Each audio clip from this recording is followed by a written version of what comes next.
Break के बाद एक बार फिर से आपका स्वागत है। अब रुक करते हैं फटाफट खबरों का। प्रदेश में कोरोना की हालात और सरकार की तैयारियों की जानकारी देने के लिए सीएम मनोहर लाल ने की प्रेस कॉन्फ्रेंस। सीएम ने कहा, प्रदेश में कोरोना अनुमान से ज्यादा बढ़ रहा है। सीएम ने उदाहरण देते हुए कहा कि हम बारिश में बाढ़ का अनुमान तो लगा सकते हैं, लेकिन बाढ़ ना आकर सुनामी आ जाए तो उसका अंदाजा नहीं लगाया जा सकता। इस वक्त हालात सुनामी जैसे हैं। सीएम ने कहा कि कोरोना को देखते हुए प्रदेश सरकार पूरी तरह से तैयार थी। फरवरी तक लग रहा था कि हालात काबू में हैं। हर दिन 3100 केस के लिए भी हम तैयार थे। सीएम मनोहर लाल ने प्रदेश में कोरोना से हो रही मौतों को लेकर दुख जताया। सीएम ने कहा कि प्रदेश में हो रही एक एक मरीज की मौत से लग रहा है जैसे परिवार में कहर गिरा है। सीएम ने प्रदेश के लोगों को भरोसा दिया कि ऑक्सीजन की कमी नहीं आने दी जाएगी। उन्होंने सरकार के सामने आ रही परेशानियों को लेकर कहा कि हमें ऑक्सीजन के ट्रांसपोर्ट को लेकर बड़ी परेशानी हो रही है, लेकिन सीएम ने फिर भी प्रदेश के लोगों को उम्मीद बंधाई है कि ऑक्सीजन के लिए नेटवर्क बनाने में हम लगे हैं। उन्होंने कहा कि हाल ही में मैंने 5 जिलों पानीपत, रोहतक, हिसार, फरीदाबाद और गुरुग्राम का दौरा किया। सीएम ने 5 जिलों में स्वास्थ्य व्यवस्था, बेड और अस्पताल को लेकर तमाम तैयारियों की जानकारी दी। सीएम ने कहा कि फरीदाबाद में अटल बिहारी वाजपेयी हॉस्पिटल को टेक ओवर किया है।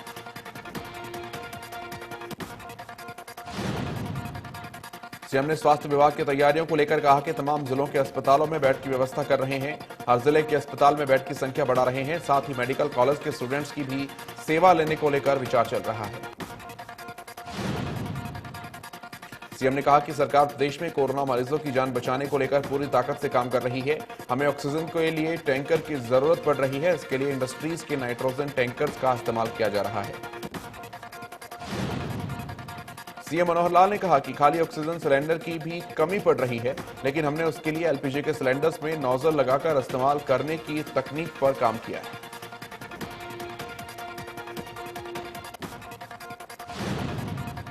सीएम मनोहर लाल ने कहा कि हमारी कोशिश है कि व्यवस्था की कमी से प्रदेश में एक भी मौत ना हो, क्योंकि एक एक मौत से दुख होता है। मैं आपको यकीन दिलाता हूं कि आपको हमारी कोशिश में कमी नजर नहीं आएगी।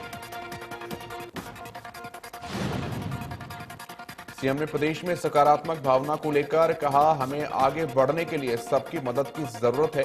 विपक्षी दलों के नेताओं से भी सीएम ने मदद की अपील की। उन्होंने कहा कि कई सामाजिक संस्थाओं ने मदद का हाथ आगे बढ़ाया। सीएम ने कहा कि हम जरूरत आने पर हर कदम उठाने के लिए तैयार हैं। ऐसे में हर परिवार से एक शख्स को स्वास्थ्य सुविधाओं को लेकर ट्रेनिंग देनी पड़ी, वो भी करेंगे। उन्होंने उम्मीद जताई कि हर परिवार में एक शख्स ऐसा तो होगा ही।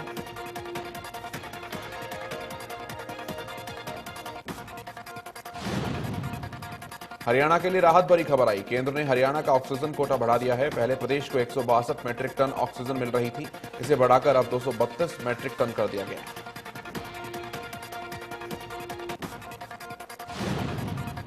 हरियाणा में ऑक्सीजन की कमी, बेड न मिलने की समस्या से निपटने के लिए राज्य स्तरीय कंट्रोल रूम स्थापित हो चुका है। चंडीगढ़ में हरियाणा सिविल सचिवालय के 8वें फ्लोर पर कंट्रोल रूम बनाया गया है।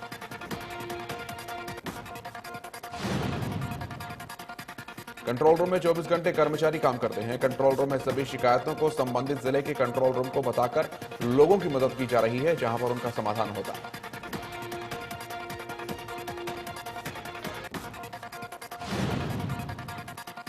चंडीगढ़ में सेंटर्स पर पर्याप्त मात्रा में वैक्सीन पहुंचाई जा रही है। लोग वैक्सीन सेंटर पर आकर टीका लगवा रहे हैं।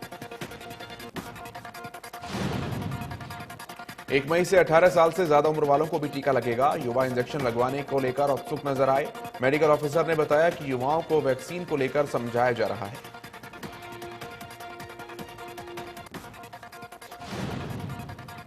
विधानसभा अध्यक्ष ज्ञानचंद गुप्ता ने कोरोना वैक्सीन की पहली डोज ली। पंचकुला के सेक्टर 12 के इम्यूनिटी सेंटर में ज्ञानचंद गुप्ता ने टीकाकरण करवाया।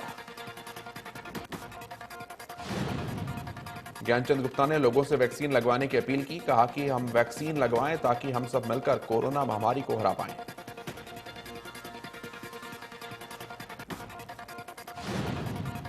विधानसभा स्पीकर ज्ञानचंद गुप्ता ने सेक्टर 23 में national institute of fashion designing संस्थान का दौरा किया। इस दौरान उन्होंने तमाम सुविधाओं का जायजा लिया। इस दौरान तमाम अधिकारी और स्टाफ मौजूद रहे।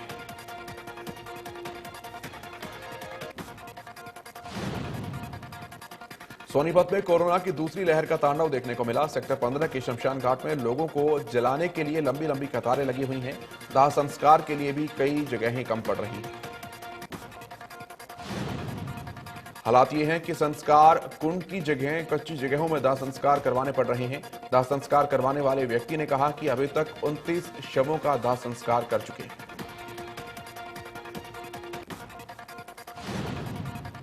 सिविल अस्पताल में आइसोलेशन वार्ड में कोविड-19 पॉजिटिव मरीजों को भर्ती होने के लिए कई घंटों का इंतजार करना पड़ रहा है।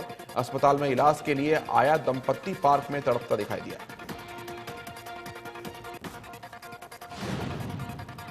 मुख्य चिकित्सा अधिकारी का कहना है कि हमारे कई डॉक्टर्स कोरोना पॉजिटिव हो चुके हैं, जिसके चलते स्वास्थ्य सेवाओं में कमी आई है।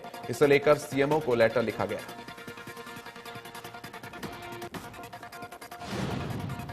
कोरोना के बढ़ते मामलों को देखते हुए माइक्रो कंटेनमेंट जोन्स बनाने का काम शुरू कर दिया गया है। हुड्डा सेक्टर सहित क्षेत्र में अलग अलग जगहों पर संक्रमण के प्रभाव वाले क्षेत्रों में कंटेनमेंट जोन्स बनाए गए। सभी जोन्स में अनावश्यक गतिविधियों पर रोक लगा दी गई है। एसडीएम जयवीर यादव ने हुड्डा में बने कंटेनमेंट जोन का निरीक्षण किया और घर से बाहर निकल रहे लोगों को बेवजह बाहर आने से रोका।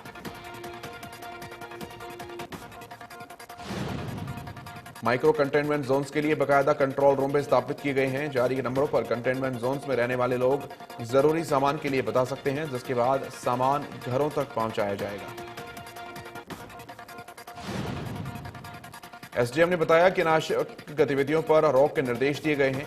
लोगों को बेवजह घरों से नहीं निकलने की हिदायत दी गई है। मौके पर तैनात किए गए पुलिसकर्मियों को भी जरूरी दिशा निर्देश दिए गए।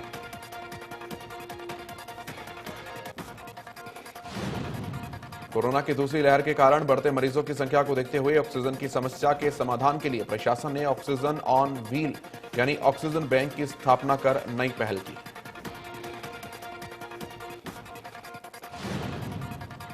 जिला उपायुक्त ने लघु सचिवालय परिसर से ऑक्सीजन ऑन व्हील को रवाना किया और कहा कि यह गाड़ी सामान्य नागरिक अस्पताल में 24 घंटे उपलब्ध रहेगी।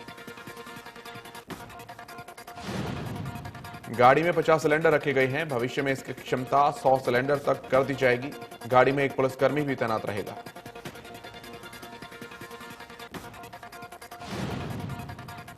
भिवानी में लगातार बढ़ रहे कोरोना केस के बीच पुलिस भी सख्त हो गई है। पुलिस ने शहर में फ्लैग मार्च निकाला। इस दौरान पुलिस ने लोगों से अपील की है कि जरूरी ना हो तो घर से बाहर ना निकलें।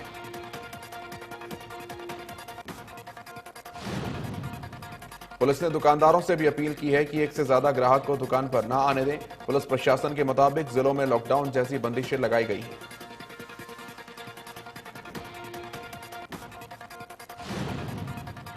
चरखी दादरी में कोरोना के बढ़ते संक्रमण को लेकर सब्जी मंडी के व्यापारी सजग नजर आए। मंडी में मास्क का इस्तेमाल किया जा रहा है और सप्ताह में 2 बार सैनिटाइज भी किया जा रहा है। मंडी में आने वाले ग्राहकों को भी व्यापारी जागरूक कर रहे हैं। मंडी प्रधान ने बताया कि मंडी में सुबह भीड़ हो जाती है तो लोगों को सोशल डिस्टेंस बनाए रखने के लिए जागरूक किया जाता है।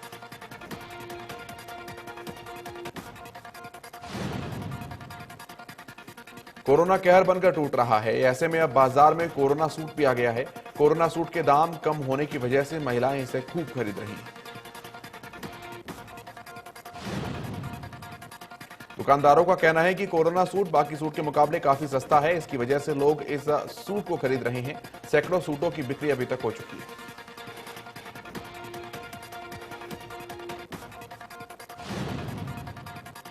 देश भर में 1 मई से कोरोना टीकाकरण का अगला चरण शुरू किया जा रहा है। इसके लिए आज से रजिस्ट्रेशन शुरू हो चुका है।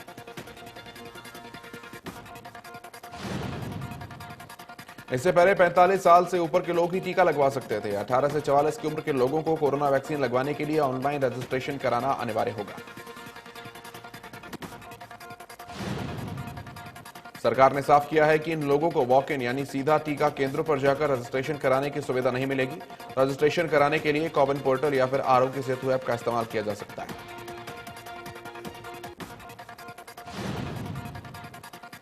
फरीदाबाद में सब्जी मंडी एसोसिएशन ने सब्जियों की रेट लिस्ट तैयार की ताकि जनता की जेब कटने से बचाई जा सके। मार्केट कमेटी की ओर से सभी रिटेलर्स के पास भी बनाए जा रहे हैं।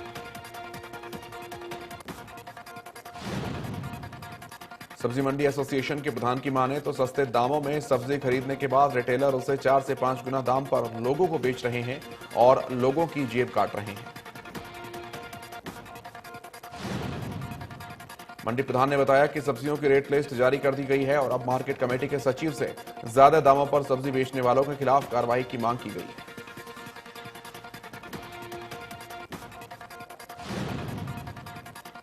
जिला विधिक सेवाएं प्राधिकरण की ओर से 3 न्यायिक परिसर में 3 मई को टीकाकरण शिविर लगाया जाएगा। सीजेएम ने कहा कि कोरोना पर अंकुश लगाने के लिए समाज के हर व्यक्ति को नियमों का पालन करना होगा। करनाल जिला विधिक सेवाएं प्राधिकरण के सचिव और सीजेएम ने कहा कि देश और प्रदेश में बढ़ते कोरोना को देखते हुए पंजाब और हरियाणा हाईकोर्ट ने कमेटी बनाने का फैसला किया। सीजेएम ने कहा कि जिला स्तर पर यह कमेटी प्रशासन के साथ बनाई जा रही है। 18 वर्ष से ज्यादा की आयु के लोगों का टीकाकरण 1 मई से शुरू होगा।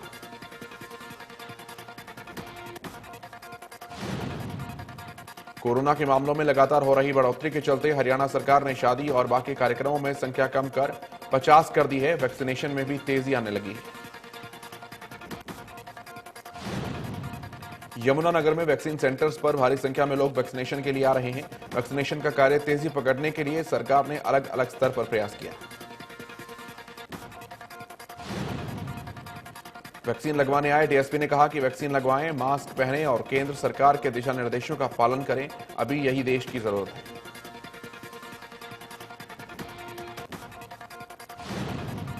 सिरसा में कोरोना वैक्सीन की खेप आने के बाद टीकाकरण शिविरों का सुचारू कर दिया गया है। शनिवार को कोरोना की डोज खत्म हो गई थी। इसके बाद टीकाकरण शिविर बंद कर दिए गए थे। कोर्ट कॉलोनी के मंदिर में कोरोना से बचाव के लिए टीकाकरण शिविर का शुभारंभ हुआ। आसपास के इलाकों के लोगों ने शिविरों में पहुंचकर टीका लगवाया।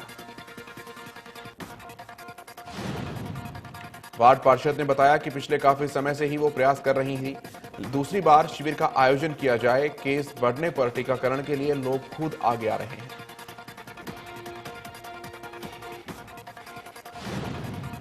यमुनानगर में बढ़ते कोरोना केस को देखते हुए प्रशासन अलग अलग तरीकों से लोगों को जागरूक करने में जुटा है। जन सूचना और लोक संपर्क विभाग की वैन लोगों को जागरूक कर रही है। वैन शहर के हर मोहल्ले से लेकर गांव में जाकर प्रचार प्रसार करेगी और अनाउंसमेंट की जाएगी कि बिना किसी जरूरत काम पड़ने वाले लोग घर से बाहर ना निकलें। सोनीपत के सिविल अस्पताल में ऑक्सीजन की कमी को लेकर हाई कोर्ट लेवल मीटिंग की गई। इसमें स्वास्थ्य विभाग के अधिकारी और निजी अस्पतालों के संचालक शामिल हुए।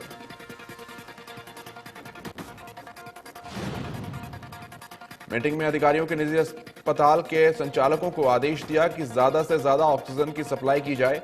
जिले में कोई पैनिक ना हो, इसके लिए मॉनिटरिंग टीम तैनात की जाए।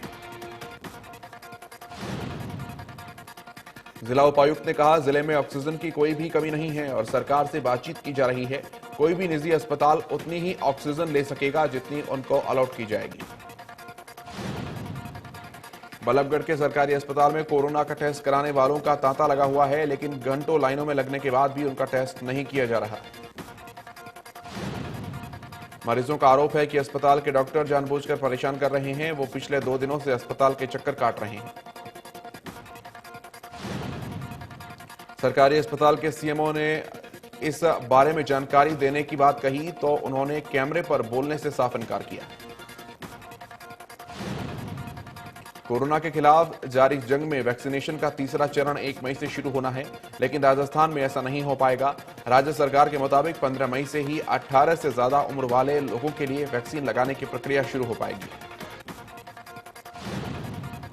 राजस्थान के अलावा महाराष्ट्र की ओर से भी साफ कर दिया गया है कि 1 मई से वैक्सीनेशन का नया चरण शुरू नहीं होगा। दरअसल राजस्थान को यह फैसला वैक्सीन की सप्लाई में हो रही देरी के कारण करना पड़ रहा है। अभी 45 साल से ऊपर वाली श्रेणी के करीब 1 करोड़ लोग वैक्सीन में टीका नहीं लगवा पाए। राजस्थान सरकार का कहना है कि उन्होंने सीरम इंस्टीट्यूट को 3.5 करोड़ वैक्सीन की डोज का ऑर्डर दिया है, लेकिन ये कब मिलेगी साफ नहीं हो पाया। राजस्थान सरकार का आरोप है कि केंद्र की ओर से उन्हें परस्पर वैक्सीन की सप्लाई नहीं मिल रही है। ऐसे में 1 मई से भी राज्य में 45 से अधिक उम्र वाले लोगों को टीका लगाया जाएगा।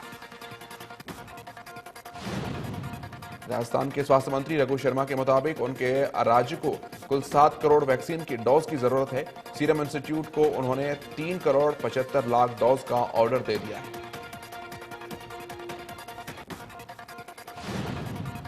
ऐसे में ये सप्लाई 15 मई के आसपास ही आ सकती है। राजस्थान के अलावा महाराष्ट्र ने भी साफ कर दिया है कि 1 मई से वैक्सीनेशन का नया चरण शुरू नहीं होगा।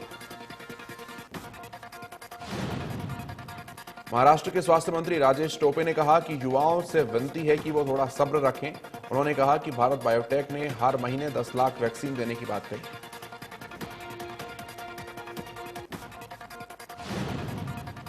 त्रिपुरा में डीएम शैलेंद्र कुमार यादव ने कोविड गाइडलाइन का पालन नहीं कराने पर 2 मैरिज हॉल को सील कर दिया और नियमों का उल्लंघन करने पर दुल्हा और दुल्हन समेत शादी में शामिल पूरी भीड़ के खिलाफ मामला दर्ज कराने का निर्देश दिया। सोशल मीडिया पर वायरल त्रिपुरा के 2 वीडियोस में डीएम शैलेंद्र कुमार यादव काफी गुस्से में दिखाई दिए। मैरिज हॉल पर छापा मारते डीएम ने कोविड गाइडलाइंस का पालन नहीं कराने पर शादी में शामिल लोगों को वहां से बाहर निकाला। लोगों ने जिलाधिकारी के रवैये की निंदा की। कहा कि प्रशासन को सिर्फ आम लोग ही दिखते हैं, कार्रवाई के लिए नेता नहीं। इसके बाद जिलाधिकारी ने शादी रुकवाने के लिए माफी मांगी। कहा कि उनका मकसद किसी की भावनाओं को आहत करना नहीं।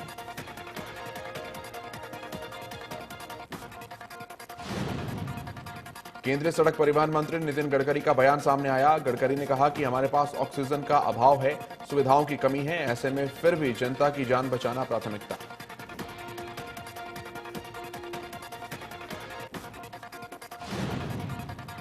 कोरोना के बढ़ते संकट से निपटने के लिए सुप्रीम कोर्ट ने केंद्र सरकार से जो नेशनल प्लान मांगा था उस पर सुनवाई हुई। सरकार ने अपना प्लान दाखिल किया। सुनवाई के दौरान अदालत ने सवाल किया कि वैक्सीन के अलग अलग दामों पर केंद्र क्या कर रहा है। अगर अभी भी स्थिति नेशनल इमरजेंसी की नहीं है तो क्या है।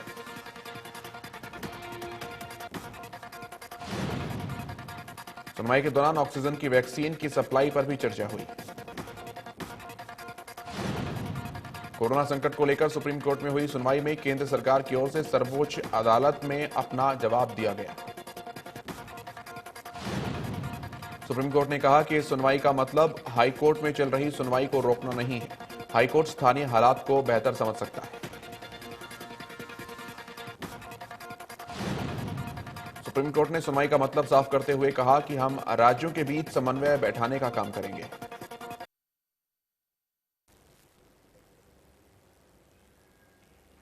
केंद्र सरकार राष्ट्रीय लेवल पर हालातों को मॉनिटर कर रही है। सुप्रीम कोर्ट ने सुनवाई के दौरान कहा कि अभी उन्होंने केंद्र द्वारा दाखिल प्लान नहीं देखा है। उम्मीद है कि राज्यों को भी इसका फायदा होगा।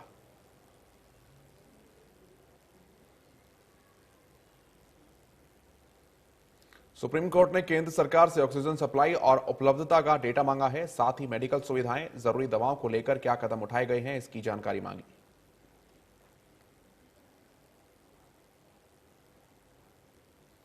केंद्र सरकार को अब सुप्रीम कोर्ट को वैक्सीनेशन के मिशन पर भी जानकारी देनी होगी। वैक्सीन के अलग अलग दामों को लेकर भी सुप्रीम कोर्ट ने सवाल किया।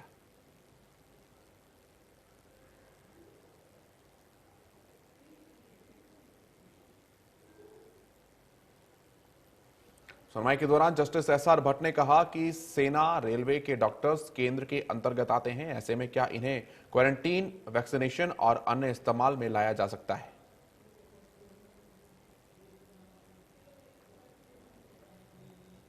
इस वक्त वैक्सीनेशन बहुत जरूरी है। वैक्सीन के दाम पर केंद्र क्या कर रहा है।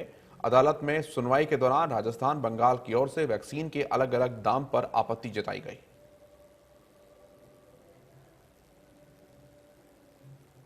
भारत में कोरोना के बेकाबू हालात को देखते हुए चुनाव आयोग ने बड़ा कदम उठाया। चुनाव आयोग ने विधानसभा चुनावों के परिणाम आने पर जश्न मनाने पर रोक लगाई।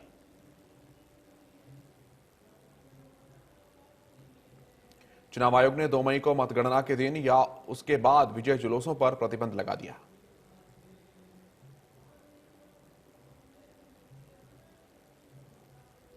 देश की राजधानी दिल्ली में ऑक्सीजन के संकट को लेकर हाईकोर्ट में सुनवाई हुई।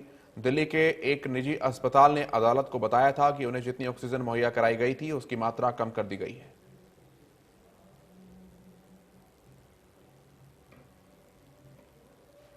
निजी अस्पताल ने कहा कि अब उनके पास ऑक्सीजन नहीं है। हाईकोर्ट ने अब दिल्ली सरकार को ऑक्सीजन सिलेंडर की कालाबाजारी करने वालों पर कड़ा एक्शन लेने को कहा।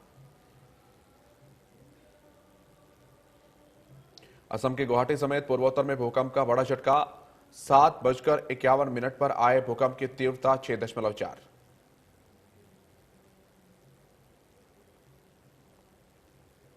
झटका कई मिनट तक महसूस किया गया। लोग अपने घरों से बाहर निकल आए। भूकंप का प्रभाव असम समेत उत्तर बंगाल में महसूस किया गया। बताया जा रहा है कि भूकंप के लगातार 2 झटके महसूस किए गए। पहला झटका 7:51 पर महसूस किया गया। इसके थोड़ी देर बाद दूसरा झटका महसूस किया गया। कैथल के परिषद कार्यालय में कुछ लोगों ने आरोप लगाया कि अवैध रूप से वहां पर निर्माण चल रहा है। उसकी शिकायत कई बार हो चुकी है, लेकिन कार्रवाई नहीं हुई।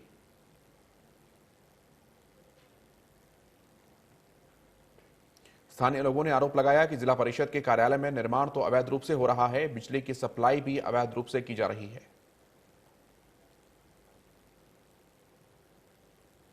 फरीदाबाद में नवविवाहिता ने एनआरआई पति की हैवानियत से तंग आकर फांसी का फंदा लगाकर अपनी जीवन लीला खत्म की।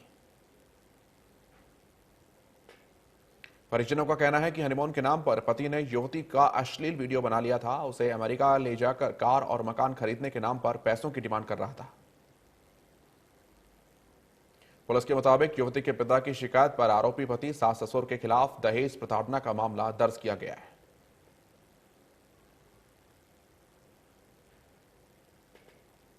अंबाला में रेस्टोरेंट के सामने मैदान में युवक और महिला संदिग्ध हालत में मिले। महिला के सर में चोट लगने से मौत हुई, जबकि युवक नशे की हालत में पुलिस को मिला। पुलिस ने मृतक महिला के शव को नागरिक अस्पताल के शिव गृह में रख दिया, जबकि नशे की हालत में युवक को इलाज के लिए अस्पताल भेजा। पुलिस पूछताछ में युवक ने बताया कि वह गांव टिवाणा के किराना की दुकान करता है और युवती उसकी पड़ोसन है।